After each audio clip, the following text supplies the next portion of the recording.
Hello' মোৰ ভাইটি ভণ্টিসকল সকলোকে অসমীয়া ডিজিটেল ইউটিউব চেনেললৈ স্বাগতম জনাইছোঁ। আজি আমি এইটো ভিডিঅ'ত ক্লাছ 10 বিজ্ঞানৰ চেপ্টাৰ 1 ৰাসায়নিক বিক্ৰিয়া আৰু সমীকৰণ এই চেপ্টাৰটো আমি আলোচনা কৰিম। সকলোৱে ইতিমধ্যে তোমালোকৰ ভিডিঅ'ত এই চেপ্টাৰটো পঢ়িলাই, তথাপিও আমি আকৌ প্ৰথমৰ পৰা ষ্টাৰ্ট কৰিম। যদি তোমালোকৰ যিকোনো টপিকৰ ওপৰত ডাউট আছে, তোমালোকে কিবা এটা বুজি পোৱা নাই, তেনেহ'লে তোমালোকে বুজিব পাৰিবা। মই যিমান পাৰোঁ সিমান তোমালোকক চিম্পলভাৱে বুজাবলৈ চেষ্টা কৰিম, আৰু যিবিলাক ইম্পৰ্টেণ্ট টপিক হয় সেইবিলাক মই এবাৰ নহয় লাগিলে মই 2-3 বাৰ তোমালোকক বুজাবলৈ চেষ্টা কৰিম, যাতে তোমালোকে ভালদৰে বুজি পোৱা। আমি বিজ্ঞান ছাবজেক্টটো যিমানে ভালদৰে বুজি পাম সিমানে কি আমাৰ পঢ়িবলৈ কি হ'ব, ইণ্টাৰেষ্টিং লাগিব, হাৰ্ড নালাগিব। কিন্তু বহুতে মানে কি হয়, বিজ্ঞান ছাবজেক্টটো মানে কি হয়, হাৰ্ড পায়। সেইটো মেইন কথাটো হ'ল আমাৰ বেছিকবিলাক ক্লিয়াৰ থাকিব লাগিব, গম পাইছানে? যিবিলাক বেছিক কনচেপ্ট সেইবিলাক ক্লিয়াৰ থাকিলে মানে আমাৰ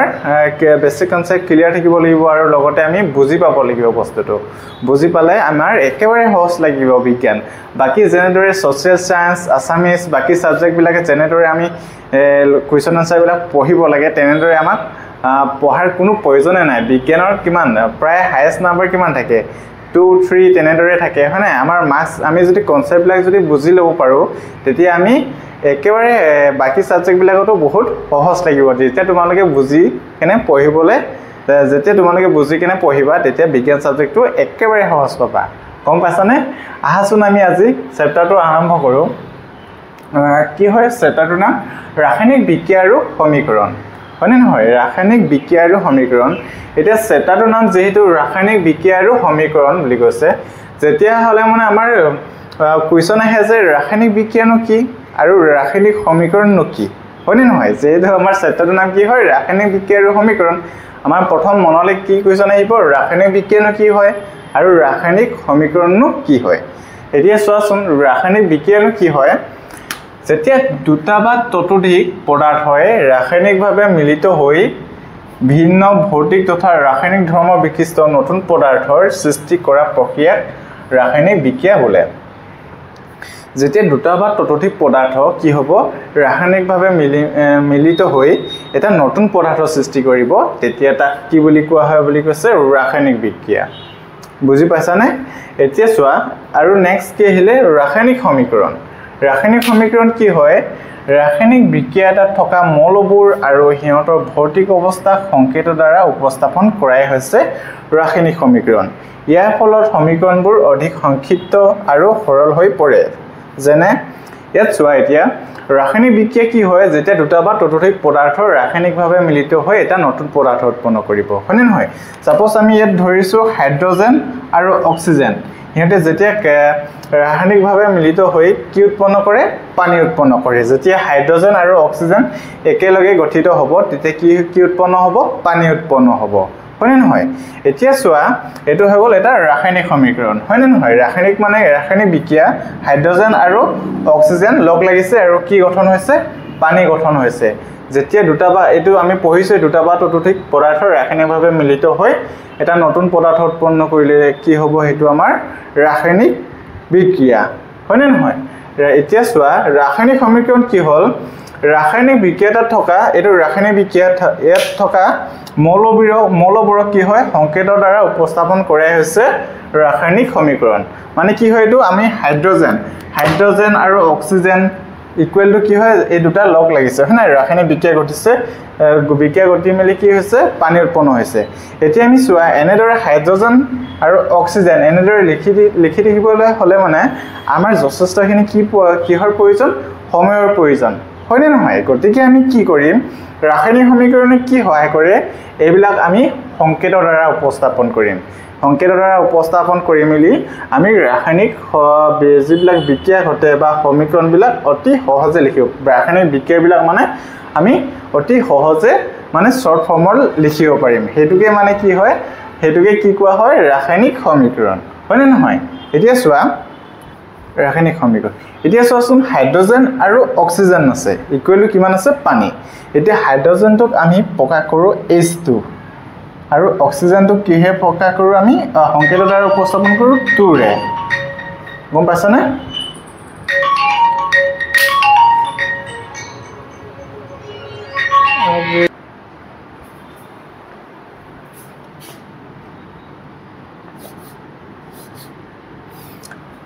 এতিয়া চোৱা হাইড্ৰোজেন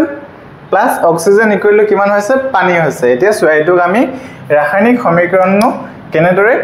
ইয়াক অতি সংক্ষেপৰ দ্বাৰা উপস্থাপন কৰিব পাৰিম হয় নে নহয় হাইড্ৰোজেনটো কিহেৰে প্ৰকাশ কৰা হয় H2 প্লাস অক্সিজেনটো কি হয় O2 আৰু লগ লাগি মেলি কি হৈ যাব H2O H2O মানে কি হয় পানী এটো চোৱা আমি এতিয়া ৰাসায়নিক সমীকৰণ এটা ইমান সহজভাৱে আমি সংকেতৰ দ্বাৰা লিখিব পাৰিছো হয়নে নহয় চোৱা এটো মানে ৰাসায়নিক বিক্ৰিয়াটা মানে আমি সংকেতৰ দ্বাৰা উপস্থাপন কৰাই হৈছে ৰাসায়নিক সমীকৰণ বুজি পাইছানে এটো যেহেতু হাইড্ৰোজেন প্লাস অক্সিজেন একিটা কি হৈছে ৰাসায়নিকভাৱে বিক্ৰিয়া ঘটিছে হয়নে বিক্ৰিয়া ঘটি মেলি কি হৈছে পানী উৎপন্ন হৈছে আৰু যেতিয়া ৰাসায়নিক বিক্ৰিয়াটা আমি সংকেতৰ দ্বাৰা উপস্থাপন কৰিম হেতুৱে কি হ'ব ৰাসায়নিক সমীকৰণ আশা কৰো বুজি পালা এতিয়া এটো এতিয়া যে একিটা তোমালোকে মনত ৰাখিবা তোমালোকে ৰাসায়নিক বিক্ৰিয়া আৰু ৰাসায়নিক সমীকৰণ একিটা মনত ৰাখিবা তোমালোকৰ 1 নম্বৰৰ ডেফিনিশন আহিব পাৰে ৰাসায়নিক বিক্ৰিয়া কাক কয় বা ৰাসায়নিক সমীকৰণনো কাক কয় তোমালোকে ভালদৰে চাই লবা এটো বুজি পালাই সকে হয় না যদি তোমালোকে বুজি পোৱা তেতিয়া হলে আৰু বেলেগকে পঢ়িব নালাগে হয় না জাস্ট তোমালোকে বুজি মেলি কোৱেশ্চনটো আহিলে ডাইৰেক্ট লিখি দিব পাৰিবা হয় না নহয় এতিয়া নেক্সট আমি চাও ৰাসায়নিক বিক্ৰিয়াটানো কি হয় চাও হাসুন নেক্সট এতিয়া আমি ৰাসায়নিক বিক্ৰিয়াৰ কিছুমান বৈশিষ্ট্য চাও আহা ৰাসায়নিক বিক্ৰিয়া ঘটিলেনো কি হয় তাৰ বিষয়ে চাও হাসুন এতিয়া ৰাসায়নিক বিক্ৰিয়াটা ঘটিলে কি হ'ব ৰঙৰ পৰিৱৰ্তন যদি ৰঙৰ পৰিৱৰ্তন হৈছে তেতিয়া আমি গম পাম যে ৰাসায়নিক বিক্ৰিয়া ঘটিছে হয়নে নহয় আৰু উষ্ণতা পৰিৱৰ্তন আৰু অৱস্থা পৰিৱৰ্তন গেছৰ উৎপত্তি অধ্যক্ষেপ গঠন এই যেতিয়া আমি যিকোনো বিক্ৰিয়াত আমি এনে ধৰণৰ পৰিৱৰ্তন দেখি পাম ৰঙৰ পৰিৱৰ্তন উষ্ণতা পৰিৱৰ্তন অৱস্থা পৰিৱৰ্তন গেছৰ উৎপত্তি বা অধ্যক্ষেপ গঠন হয় তেতিয়া আমি গম পাম যে তাত কি হৈছে ৰাসায়নিক বিক্ৰিয়া সংঘটিত হৈছে হয়নে নহয় এতিয়া চোৱাচোন ৰঙৰ পৰিৱৰ্তনৰ এটা উদাহৰণ দিছো নীলা ৰঙৰ কপাৰ সালফেট দ্ৰৱৰ মাজেৰে হাইড্ৰোজেন সালফাইড যাব দিলে কলা ৰঙৰ কপাৰ সালফেট আৰু লৌহ সালফাৰিক এসিড উৎপন্ন হয় মানে কি হয় যেতিয়া নীলা ৰঙৰ কপাৰ সালফেট থাকে তাৰ দ্ৰৱৰ মাজেৰে যদি আমি হাইড্ৰোজেন সালফাইড যাব দিও তেতিয়া কি হয় কলা ৰঙৰ কপাৰ সালফেট আৰু কি উৎপন্ন হয় লঘু সালফিউৰিক এসিড হয় এসিড উৎপন্ন হয় মানে যেতিয়া যেহেতু নীলা ৰঙৰ কপাৰ সালফেট কি হলে পৰিৱৰ্তন হৈছে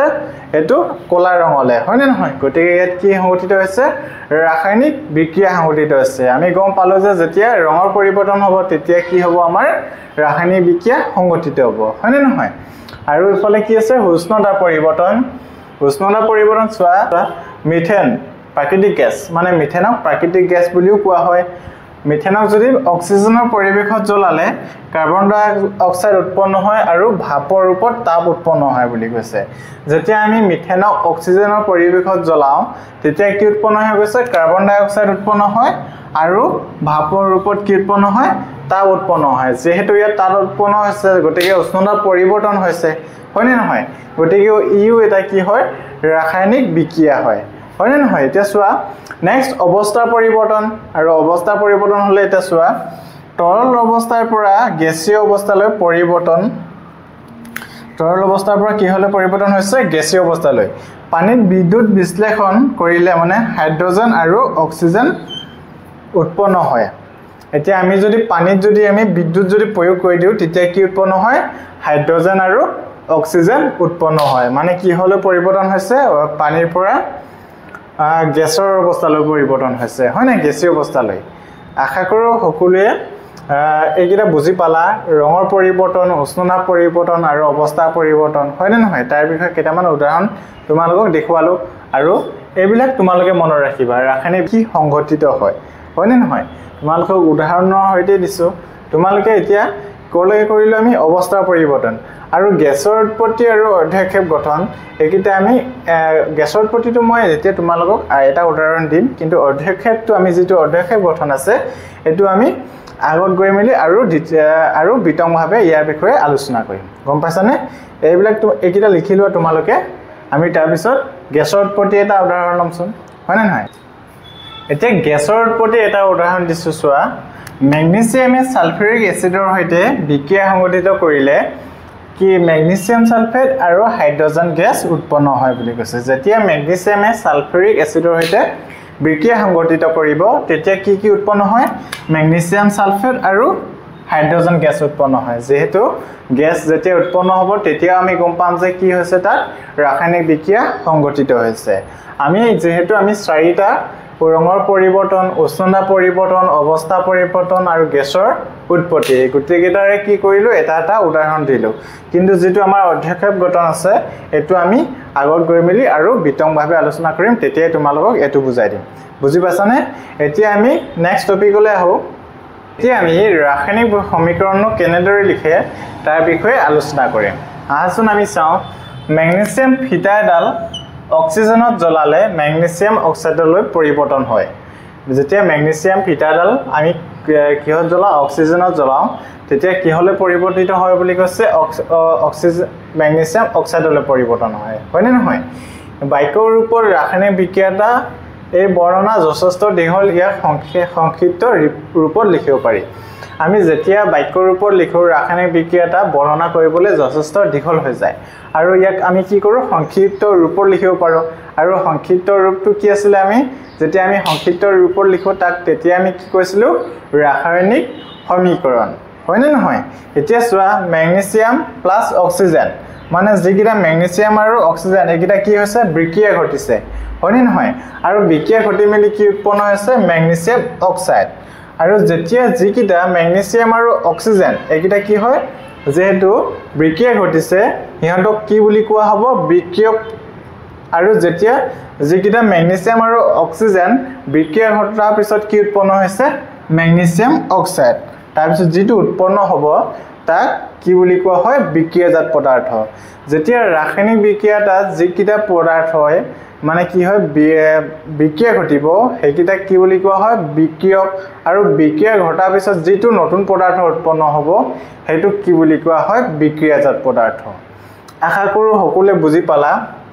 আৰু বিক্ৰিয়ক আৰু বিক্ৰিয়াজাত পদাৰ্থক এডাল কাৰ্চিনেৰে পৃথক কৰা হয় হয়নে নহয় আমাৰ লেফট সাইডে থাকে লেফট সাইডে কি বিলাক থাকে বিক্ৰিয়ক বিলাক আৰু ৰাইট সাইডে আছে ৰাইট সাইডে থাকে বিক্ৰিয়াজাত পদাৰ্থ হয়নে নহয়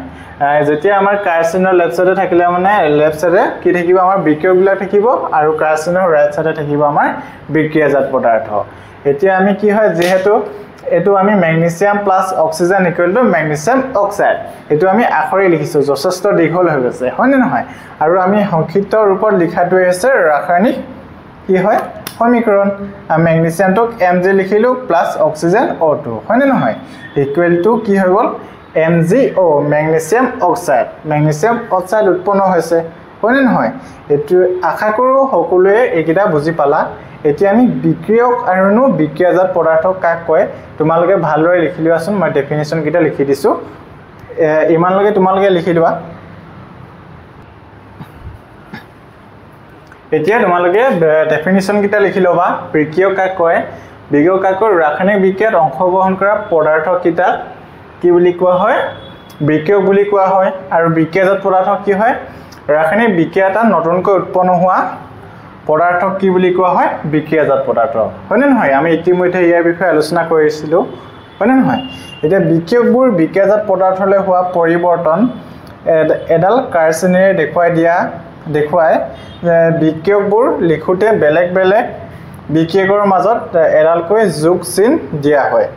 আমি অলপ আগতে পঢ়িছিলো যে মেগনেছিয়াম কালত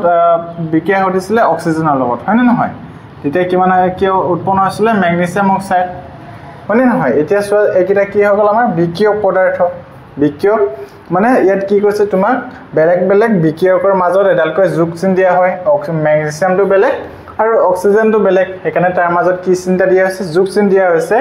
আৰু কি হয় এটা ৰাসায়নিক বিক্ৰিয়াজাত পদাৰ্থ আৰু কি হয় বিক্ৰিয়কবোৰ বিক্ৰিয়াজাত পদাৰ্থলৈ পৰিৱৰ্তন আৰু যেহেতু বিক্ৰিয়কবোৰ বিক্ৰিয়াজাত পদাৰ্থলৈ পৰিৱৰ্তন হৈছে তাক আমি কিহে প্ৰকাশ কৰিছো এডাল কাৰ্চিনেৰে বুজি আশা কৰো বুজি পাইছা হয়নে নহয় আমি ইতিমধ্যে অলপ আগতে ইয়াৰ বিষয়ে ডিসকাস কৰিছিলো তথাপিও মই পুনৰ এবাৰ কৈ দিছো বুজি পাইছানে এতিয়া নেক্সট পইণ্টটো চোৱা এটা ৰাসায়নিক বিক্ৰিয়াৰ বিক্ৰিয়ক আৰু বিক্ৰিয়াজাত পদাৰ্থৰ ভৌতিক অৱস্থাসমূহ অৰ্থাৎ গোটা তৰল গেছীয় বা জলীয় অৱস্থা নিৰ্দেশ কৰিবলৈ ক্ৰমে S L G আৰু AQ ব্যৱহাৰ কৰা হয় যদি তৰল যদি সলিড গোটা হয় তেতিয়া কি লিখিম S লিখিম যদি লিকুইড জুলীয়া হলে মানে কি লিখিম L আৰু গেছীয় অৱস্থা হলে মানে কি লিখিম G লিখিম আৰু AQ জলীয় দ্ৰব্য যদি হয় তেতিয়া আমি কি ব্যৱহাৰ কৰিম কোনটো চিন ব্যৱহাৰ কৰিম AQ ক্লাছত এইবিলাক ভালদৰে শিকিম আৰু ভালদৰে কেনেদৰেনো এইবিলাক প্ৰকাশ কৰা হয় আজি ভিডিঅ'টোত আমি কি শিকিলো ৰাসায়নিক বিক্ৰিয়া ৰাসায়নিক সমীকৰণ আৰু ৰাসায়নিক বিক্ৰিয়াৰ বৈশিষ্ট্যসমূহ হয় নে নহয় আৰু ৰাসায়নিক বিজ্ঞানো কেনেদৰে লিখা হয় তাৰ বিষয়ে শিকিলো আৰু ৰাসায়নিক বিক্ৰিয়াৰ বিক্ৰিয়ক আৰু বিক্ৰিয়াজাত পদাৰ্থ হয় নে নহয় তাৰ বিষয়ে শিকিলো তোমালোকে আমি যিমান কিটা এই টপিক আজি শিকিলো এতিয়া তোমালোকে এবাৰ ভালদৰে ঘৰত ৰিভাইজ কৰি লবা যদি তোমালোকে যদি ভালদৰে ধ্যান দি বুজি ললা তেতিয়া হলে তো আৰু পঢ়িব নালাগে হয় নে নহয় যদি বুজি পালা কনসেপ্ট বিলাক আজি ভিডিঅ'টো আমি আজি ইমানতে সামৰণি মাৰিছো আমি অন্যটা ভিডিঅ'ত সকলোকে লগ পাম বুলি আশা ৰাখিলো